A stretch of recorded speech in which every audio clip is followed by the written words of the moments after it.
आज का press conference किस लिए आप?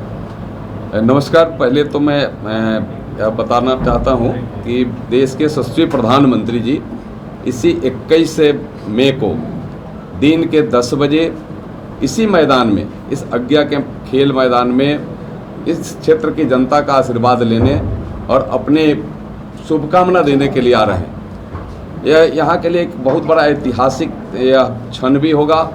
और आज जो माहौल इस क्षेत्र में है, हमें लगता है कि होली दिवाली से ज़्यादा बढ़ कर के है, लोगों के मन में एक बड़ा उत्साह है।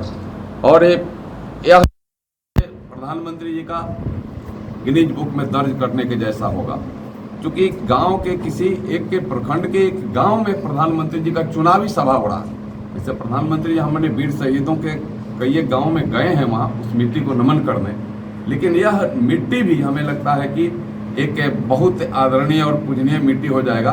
यहाँ हमारे देश के यशस्वी प्रधानमंत्री जाएंगे और यहाँ लाखों लाखों के तादाद में इस क्षेत्र के वो पावन पवित्र हमारे देवतुल्य जनता की चरण धूलि भी आ जाएगी। तो यह भूमि बहुत आदरणीय हो जाएगी।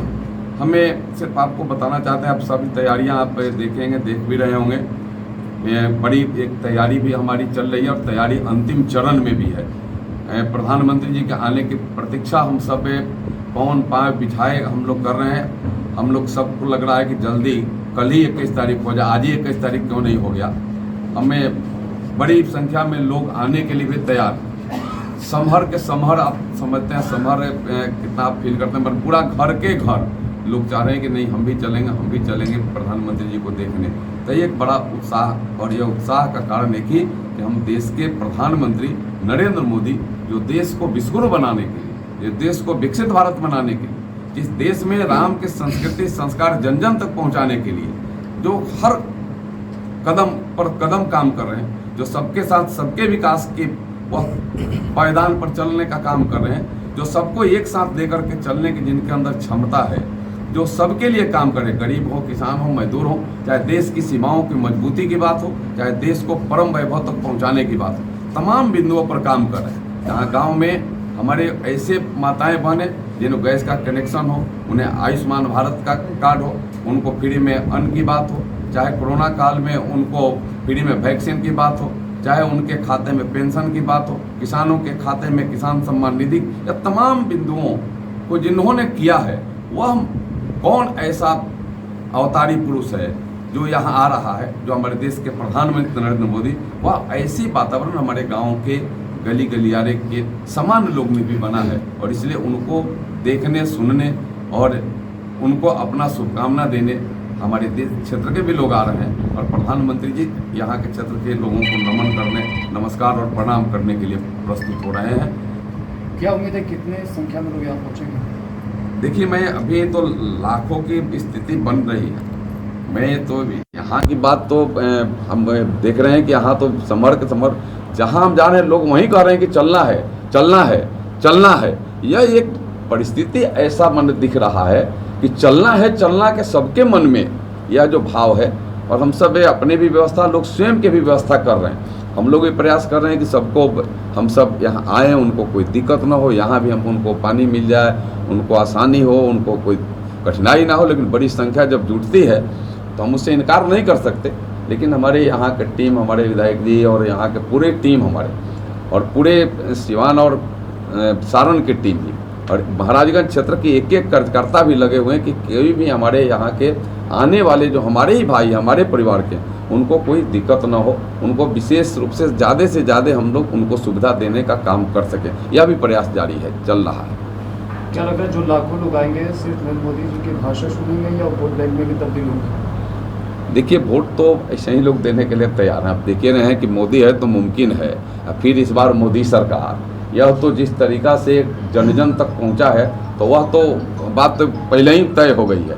यह मोदी जी को सुनने के लिए, मोदी जी के विचारों से अपने को सीधे जोड़ने के लिए, और वैसे व्यक्तित्व जो फिर मैं दोहराना चाहता हूँ कि जो राम को लाए हैं, वह कौन ऐसा मनीषी है जो हमारा देश के प्रधानमंत्री है, प्रधान सेवक है, उसका एक बार हम बातों को सुने, और जो देश और दुनिया में भारत का नाम रोशन कर रहा है उसकी बातों को सुने और उसके चेहरे को भी देखें। और प्रधानमंत्री जी यहाँ देने के लिए आ रहे हैं। और वह आशीर्वाद उनका कमल के सामने का बटन जब 25 तारीख को दबेगा तो उनका आशीर्वाद भी पूर्ण होगा और देश भी विकसित भारत होगा, देश भी विश्वगुरु बनेगा। सर, आप कह रहे हैं कि राम को लाए हैं, विपक्षी कह रहे हैं कि राम को लाने वाले वो कैसे हो सकते हैं, राम तो पहले से ही आए हुए हैं।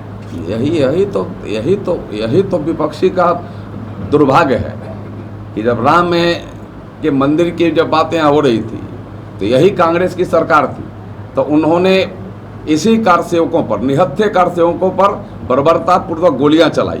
आज भी वह खून के धब्बे कराह रहे हैं और वह तो धन है नरेंद्र मोदी जी कि एक ताकतवर सरकार के और एक दृढ़ और मजबूत निर्णय की वजह से वहाँ प्रभु राम हमारे विराजमान भी हुए, उनके खून के धब्बे भी समाप्त हो रहे हैं और स्वर्ग से उन हमारे कारसेवकों के आत्मा को भी प्रसन्नता मिल रही होगी।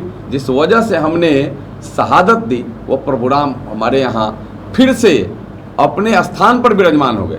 राम को लाने का मतलब राम को असली जगह पर पहुँचाने का है, अपनी व्यवस्थित जगह पर जो दिव्य और भव्य स्थान पर जाएं।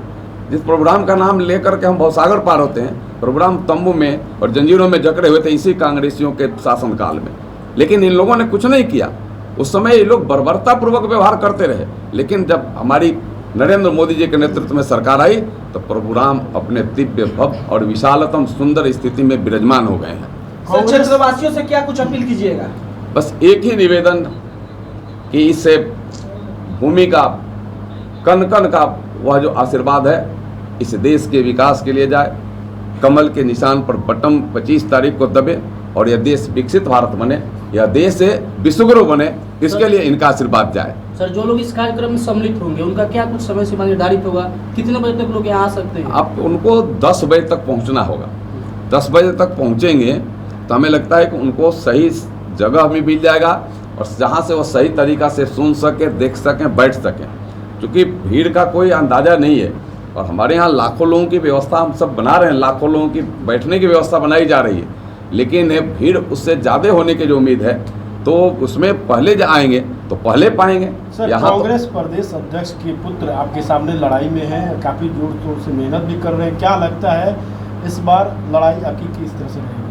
देखिए, चूँकि कांग्रेस का कोई जनाधार नहीं है, न देश में है न यहाँ है, कहीं जनाधार नहीं, तो जनाधार विहीन कोई भी व्यक्ति अगर जड़ विहीन कोई पेड़ ही हो तो उसका क्या महत्व है? तो जनाधार विहीन लड़ाई है। उनका लड़ने का काफी वोट बैंक है और कुल के नाम पे वोट मांग रहे हैं, क्या लगता है कि देखिए देखिए उस विवाद में हम लोग नहीं जाना चाहते, क्योंकि हम सबके साथ सबके विकास की बात करने वाले लोग हैं। हम समाज को एक साथ एक बंधन में जोड़ करके चलने वाले लोग हैं। हम कहीं भी किसी तरीक़ा से इस देश को मजबूती के लिए हम खंड में नहीं बांट सकते, और वो लोगों का यही है कि देश चाहे जितना कमज़ोर हो जाए, मेरा स्वार्थ सध जाए, तो उनके स्वार्थ की बात हो सकती है करेंगे, लेकिन अगर वहाँ की बात अगर हो कोई ऐसी पर उनकी पहल हुआ हो कि उसके लिए कुछ किए हुए हों, तो हमें लगता है कि वो अभी नहीं किए हैं। उनका कहना है कि जनार्दन सिंह सिग्रीवाल का डर इतना सता रहा है कि मोदी जी को बुलाना पड़ रहा है अपने क्षेत्र में। देखिए, मोदी जी का हमारा पूरा सिस्टम पूरे देश के लिए बना हुआ है।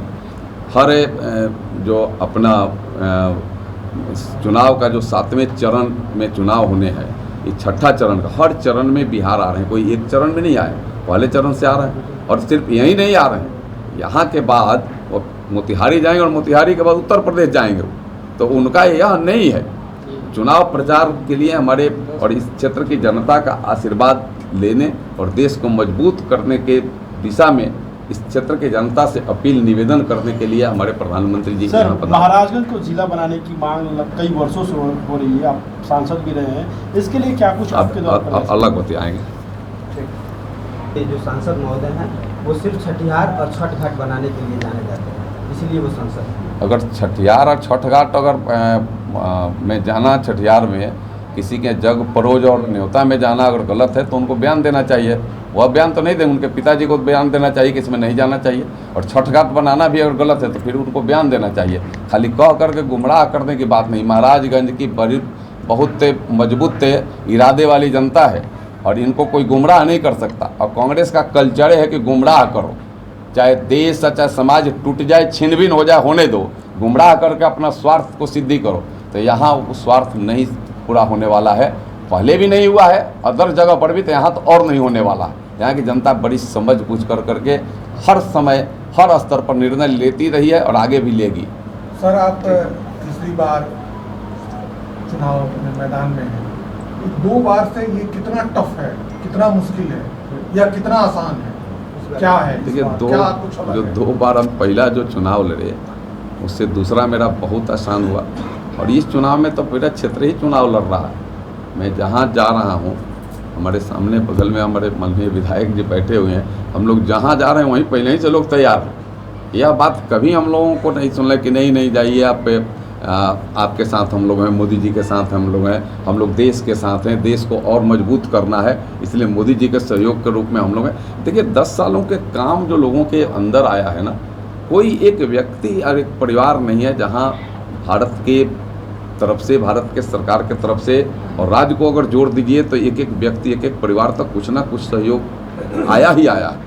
चाहे हम किसान हैं तो किसान सम्मान निधि, और कुछ हमें नहीं मिला तो वैक्सीन का सुई मिला। यह तो दुनिया का प्रथम देश भारत है ना जो फ्री में वैक्सीन का सुई दिया है, कोई देश नहीं दिया। उसकी भी एक कीमत है जो भारत के खजाने से गया है। ऐसे फ्री में अन्न की बात हो, चाहे उनको इज्जत घर की बात हो, चाहे बिजली की बात हो, यही 14 के पहले यह बिजली थी यहाँ। या तो मोदी जी का एक समझिए कि एक संकल्प है, पंडित दीनदयाल उपाध्याय ग्राम ज्योति योजना के तहत योजनाबद्ध तरीके से एक समय सीमा के अंदर सबके पास बिजली पहुंच गई और बिजली रह रही है। उसके लिए तकनीक को उन्होंने अपनाया, LED बॉल लगाया, बाहर जो बिजली अननेसेसरी प्रवाहित हो जाता था, गल जाता था, उसके लिए केबल तारों को दौड़ाया गांव-गांव, गलियारे तक। तो इसका लाभ तो देखिए तकनीक से ही हम देश को मजबूत बनाने के काम में कर रहे हैं, तो भारत उसमें बहुत और आगे बढ़ चढ़ करके काम कर रहा है। धन्यवाद।